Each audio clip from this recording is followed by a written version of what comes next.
Welcome back.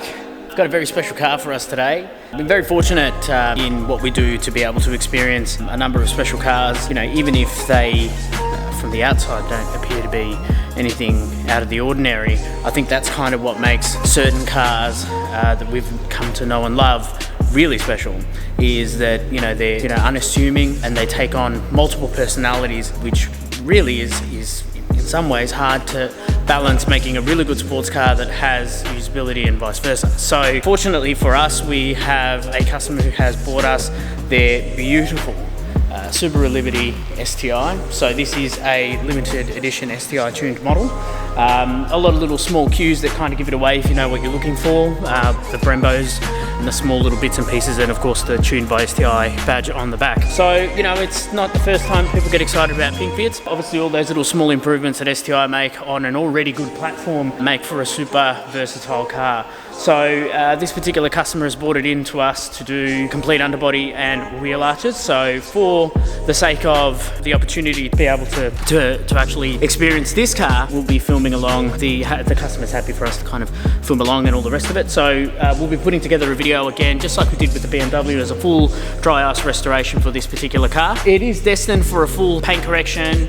It's going to the experts at FNS to get a full correction, stage 2 correction, this, that and the other, so the car will look just as good from the top side as it will from the bottom side. It already is in relatively good nick, but it hasn't had any serious paint correction work in the history of ownership. It was somewhat of a daily drive for the customer prior to now, where things have changed and he's been fortunate enough to be able to just enjoy the car as a weekend car. What we're going to do is we're going to turn back the clock on all of the road grime, bits and bobs underneath the car that have accumulated over the time of the ownership. It's a relatively low kilometre car, which is good. That obviously makes our job a bit easier and gives us the ability to spend the time where we would otherwise be spending chasing away wet waste and stuff like that. We can focus more on getting a sharper restoration. So it's going to be a good result. The car itself, like I just mentioned, it's in pretty good nick as it is, but there is a lot of places that it could improve from.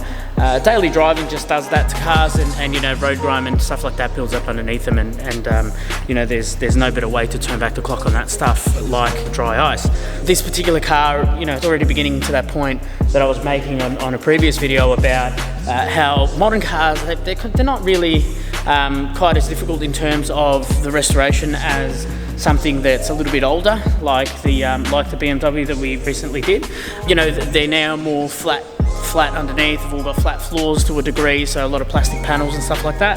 This particular car is a perfect example. So the whole under tray, where the engine is, all the way back to the front diff, that's all kind of covered up in one big plastic guard, and then along the side of the body sill there's also quite long plastic panels that go in there. So we will restore those panels separate to the car, but of course, regardless of whether or not customer's going to see it or anybody's ever going to see underneath the plastic, we are also going to clean up in there as well, just to make sure that we're consciously doing the right thing.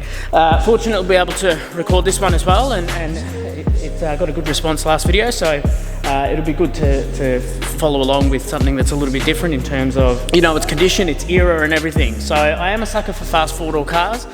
This particular car does have a container full of stuff coming from Japan, all OEM Plus stuff, which I'm a massive sucker for OEM Plus. I love it. New Recaros, bits and bobs that are coming for this car, destined for a full proper restoration. So super excited on this project. There's no particular favourites or anything for us. We'll work on anything, and stuff like this is right up our alley. We do have some other fast 4-doors sitting under covers, so we're all about the fast 4-doors. So really keen to get this one done. So I'll get stuck in now, and hope you guys can follow along and enjoy.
Just